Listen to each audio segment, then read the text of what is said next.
what America was and what it can become. This is Liberty Town Hall. And welcome to Liberty Town Hall. Today we're joined by Don Gould. Don, welcome to the show. Thanks, Glenn. I'm glad to be here. What is your background, Don? Well, basically, Glenn, I've worked all over the world. I've lived and worked around the world on the engineering construction side of the house, both in oil and gas and in mining. I did a stint in Iraq as a contractor for the U.S. Army back in 2004, 2005. I came back to a country that I had real problems recognizing due to the major shift to the left and the loss of basically Christian values, too many people walking away from God. And like I say, there's a lot of things that we need to address in this country. Big government is a major, major problem, and it needs to be addressed. Now, this frustration you had, that's what caused you to write a book, right, Don? Yeah, that's correct. You have a book out there. Can you tell everyone about your book? Yeah, the book, title of the book is 9/11, the Global Jihad. Spent many, many years living and working in Islamic countries, understand radical Islam, understand what their objectives are and so forth. And 9/11, the Global Jihad, it's a thriller. It's an entertaining way of sending a warning to America and the Western world that we cannot continue to placate these guys. We cannot continue to bow down, acquiesce, and take that approach, because they have no respect for anything but strength. We have to show strength. We have to face up to facts, and we have to take charge of the situation. Well, one of the viewpoints that I get hit with a lot on our feedback is that you can't judge every Muslim. You just can't blanketly say that they all want to do a jihad, they all want to kill us, they all hate Christianity, none of them will ever live together in peace and harmony. The problem, I see where they're coming from, because you know people that are very nice, good people, and yet they're Muslims. And then when you see the other Muslims that are not being rebuked by any of the Muslims are trying to kill us. There's a fundamental difference there, don't you think, Don? How do people know or weigh the difference? My problem, my concern, Glenn, is that these people, to a great degree around the world, are taught in madrasa schools that Islam is destined to rule the world. And many, many, many of these people believe that. Now, here's where I come from with regard to the argument about the radicals and the moderates. The radicals believe that they are destined to take over the world, and they're determined to make that happen. If by Islam wiping Israel off the map, religion, the moderates need to stand up and stop what's going on within their own societies, and I do not see them doing that in this world. You never hear Christians defending someone that commits murder. For example, if someone says they're a Christian, they go out on a shooting spree, like what just happened at the school here today. If we don't rebuke that behavior, then in a sense they're condoning it, correct? Exactly. So the silent, although peaceful or benign Muslim population is in a sense condoning what's being done in the name of their religion by their sheer silence in the matter, correct? Exactly. That's exactly right. They have to stand up and be counted. We're peaceful people. We're peaceful religion. If that is true, then step up to the plate and do something about these radicals that are killing people around the world. And the other thing I think that we have to pay attention to is just because we wouldn't have a desire to go kill somebody or wipe a religion off the planet, such as wipe Israel off the map is what Iran wants to do. Just because we don't think that way, that doesn't mean we shouldn't acknowledge that somebody else may hate America just simply for what we stand for and want to attack us regardless of what we want to say. So by ignoring the fact that these people hate us, it really makes us vulnerable, doesn't it? Yes, sir, it does. It makes us very vulnerable, both overseas and here in the U.S. Recently, one recent incident there was a bombing scenario, a plan in Arizona, and it was a terrorist act that these guys were putting forth. The FBI investigation refused to call it a terrorist act because it was too politically sensitive to do so. That's ridiculous. If it's a terrorist act, it's a terrorist act, okay? That's the name of the game. That's what you call it. You don't say it's too politically sensitive. It would, infuriate someone. Let's call it what it is. Hey, the truth Let's is call true. it what it is. Well, when we come back after these messages, I want to get into the fiscal cliff that's being hyped up right now all over the news. And at the same time, I want to ask, how come if we're in such financial shape, why are we giving money to countries that don't like us? I think the two should go hand in hand when we're talking about such dire straits for our financial shape. So when we return, we'll get into that with more Liberty Town Hall.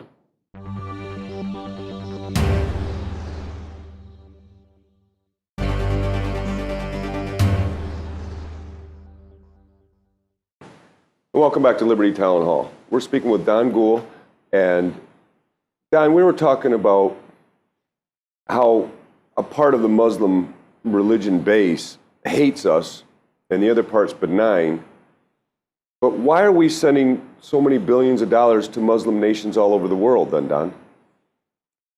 We're sending those payments. They're basically blackmail payments. The government actually believes that you can pay these guys off and they'll leave you alone. That's the worst mistake anybody could make. Look at the history of anybody that's been blackmailed. I mean, Thomas Jefferson faced up to that fact during the Barbary Pirates scenario. I mean, the U.S. and most of the European countries were paying the Barbary Pirates massive amounts of money over the years. Jefferson finally said, hey, we're not going to do this anymore. We're going to take it to you, and we're going to shut it down. And basically, that's the shores of Tripoli, part of the Marine hymn. He took it to them, he shut them down, and they stopped paying blackmail. Well, right now, when we're paying all this, which is clearly blackmail money, in my opinion, isn't that, in a sense, empowering them to make it worse on us, letting them buy weapons and so on and so forth with our own money? Yeah, I mean, and they're doing that. I mean, they're not only buying weapons with our money. In certain cases, Glenn, we're providing the weapons to some of these guys who have been recognized as terrorists. We're actually providing weapons to terrorist organizations that are ultimately going to come after us if we continue down this path. So we are literally funding both sides. We're funding them to attack us, and we're funding ourselves to defend us against them. So literally, we're fighting ourselves in a great big way here, right? How does this tie into the fact that America's going broke and we're heading off this so-called fiscal cliff? It's a great question.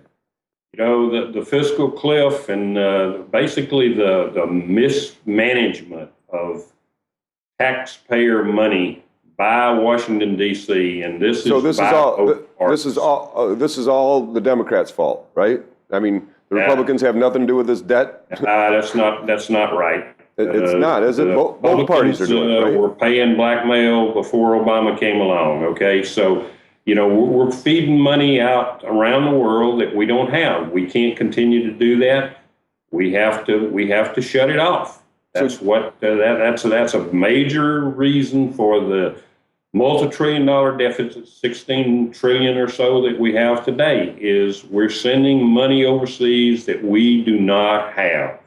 Well, if we go off the so-called fiscal cliff, what really happens?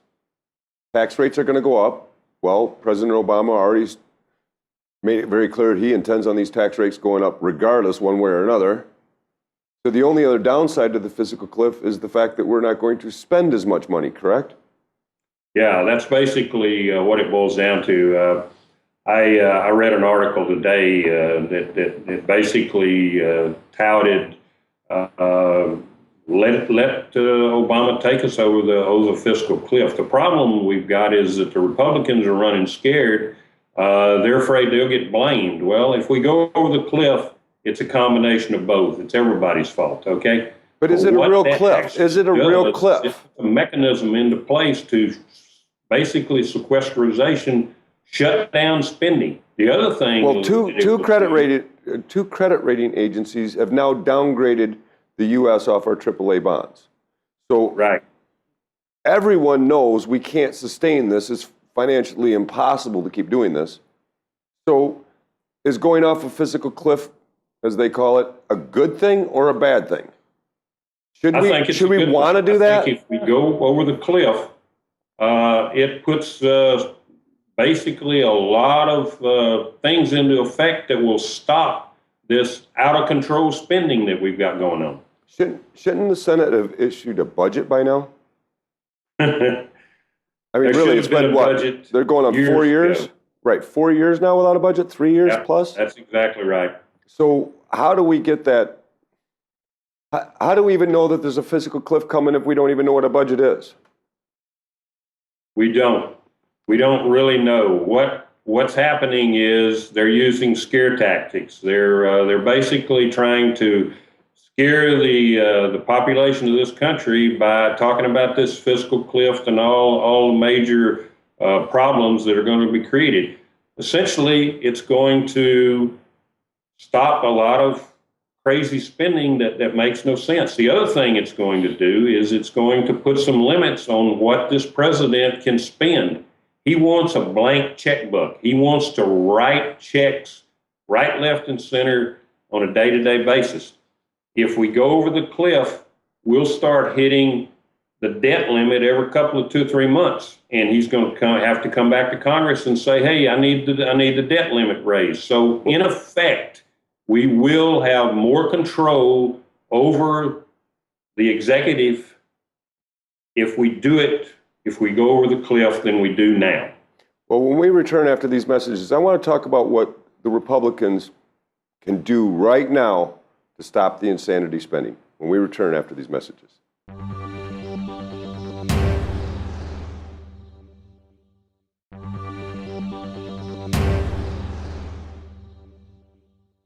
And welcome back to Liberty Town Hall. Don Gould, we're discussing the debt crisis that's going on, this fiscal cliff that we're talking about. You think it's all right for us to go off the fiscal cliff because that's actually a way to get spending under control. But what happens if the House says we will not increase the debt limit, that's it? Now, all of a sudden the spending's under control because they don't have it to spend no more, right?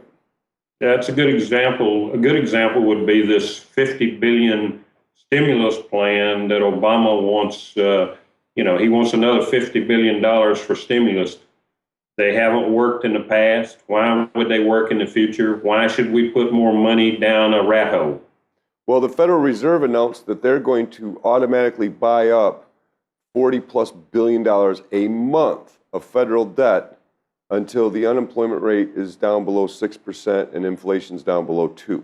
So they didn't even say that we're going to buy it up for the next 6 months or 12 months. They said we're going to do this indefinitely until this gets under control this way. If the Federal Reserve is just buying up the debt, that's just printed money. It devalues our dollar, correct? What does that really do for us? It's funny money. They're playing games with it's like playing with monopoly money. That's what those guys are doing. And what they're going to do if they continue to do that, inflation is going to go out of control. There is no way you can continue to spend money that you don't have without inflation going wild. It's already a lot larger than the government admits. So what's the inevitable conclusion if they keep increasing the debt limit, the Federal Reserve keeps buying up this debt and just printing fake money based on the fractional reserve system? In other words, they're issuing money that they don't even have. Right. What's the net effect? I mean, really, what's going to happen if we keep going like this? Because I see both sides. I mean, I see their compromise, that if they do come up with a compromise, I see their compromise as being something that increases spending no matter what. Yeah. That's that's the way it's headed, and that type of compromise is just going to continue the same old process of spend, spend, spend money we don't have, and sooner or later, we either basically we go into default. What we're approaching is a scenario that's very similar to the Weimar Republic in Germany. And we know what happened there. We know Right what before the World causes War. were and what happened to the mark. Well, yeah, when they're using wheelbarrows to get a loaf of bread, really, seriously. Right. I remember a bunch of the cartoons from that time where they were showing people with, basically a wheelbarrow full of Deutschmarks to buy a loaf of bread. And ultimately, Glenn, that brought Adolf Hitler to power. Again, when you can't let a good crisis go to waste kind of mentality, Right. somebody's going to rise up and feed on that and grab power from the chaos then, essentially, is what happened with Hitler, correct? Yeah, that's exactly what happened. So what would happen if Speaker Boehner says we will not increase the debt limit 1 cent until we have an approved budget from the House or from the Senate and the President? Wouldn't that make prudent sense not to go further down a rabbit hole until you had an actual budget? Yeah, that's it. That's that's no different than what I have to do with my own personal budget, what you have to do, what everyone else has to do. It's basically zero-based funding. I mean, you can't spend money you don't have. And when you do, when you go out and you rack up your credit cards and so forth, you end up sooner or later, it catches up with you. You go bankrupt. Everything goes down the tubes and you end up losing it.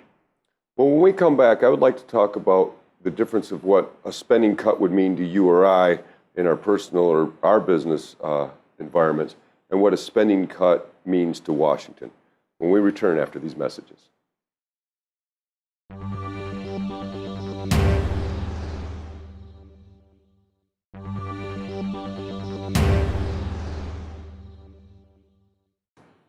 Welcome back to Liberty Town Hall. Don, explain to me what a pay cut is in Washington, please, because when I run my household budget or my business budget and we have to cut something, that means I'm going to spend less than I did prior to that. How does that work in Washington, Don? It doesn't work in Washington because what they do is they just add on to the debt. I mean, they just keep stacking up the debt because they really don't have the money to spend. Congressmen have said constantly how they've cut $1 trillion. I hear Nancy Pelosi saying, well, we've already cut $1 trillion. You hear Senator Reid saying, we've already cut $1 trillion. Well, these spending cuts haven't even kicked in yet, but that $1 trillion isn't really even money that there's no cut, correct? No, there's no cut. And so what how they're do we get talking an about actual when they throw out those kinds of numbers, Glenn, in many cases, they're talking about over the next 10 years. And when you break that down, it's not significant in the long run. So you're talking $100 billion cut if you average it out over 10 years on a $3 trillion a year budget. That's right. Really a drop in the bucket. Yeah, it's insignificant. I mean, the numbers when you compare it, it would be like, hey, I'm going to cut my budget. I'm going to take 2% out of it or 1% out of it or whatever. We're talking peanuts when you're looking at $16 trillion debt. It's insignificant. It does not get the job done. Because what we have to do is stop increasing our debt limit, correct? Cut off the credit card. So we need to cut off the credit card. We need to stop spending the money that we do not have to spend. And, we need to just sit down and determine what is critical and what is not, and what can we afford and what can't we afford. Well, do you think they're not doing that? They're playing games. They're playing games with monopoly money. It makes no sense at all. Do you think they're going to come to an agreement that will actually cut spending in Washington, or are they just going to agree on how much they're going to continue wasting? What do you think? Do you think we're ever going to get an actual budget? I don't think we're going to get a budget. There's no plan for that. Like I say, the administration is basically saying that if you don't give us this stimulus money we want, if you don't give us this, if you don't cut the taxes for, if you don't put the taxes on the rich, we're not going to agree. We're going to go over the cliff. So let's go over the cliff, guys, because cliff ensures actual, real spending cuts over. So let's get it done, right? Measured length of time. Don, real quick before we leave, in just a few seconds here, what do you think 2013 is going to bring for an economy? It doesn't look good to me, Glenn. If you look at the overall economy, if you look at what's happening, no agreement in Washington, it doesn't look good, not at all. And what do you think every American should be doing right now? I mean, it's our country. What should we do about it, Don? What we need to do is we need to send a message to Washington, D.C. that we've had enough, that you either get your act together and you create a budget, you put real spending cuts in place, or, we vote you out. That's the only way to do it. And we can do that. I mean, we have control of the people that represent us. The House of Representatives, we reelect them every 2 years. If they're not doing a job, get rid of them. I've always said we can completely flush Washington out in 6 years, completely rotate them all out and get them all out of there within 6 years. But that's all the time we have for today. Thank you for staying with us today on Liberty Town Hall, and we'll see you next time right here. Have a good day. It is a wise rule and should be fundamental in a government disposed to cherish its credit and at the same time to restrain the use of it within the limits of its faculties, never to borrow a dollar without laying a tax in the same instant for paying the interest annually, and the principal within a given term, and to consider that tax as pledged to the creditors on the public faith. Thomas Jefferson, letter to John Wells Epps, June 24th, 1813.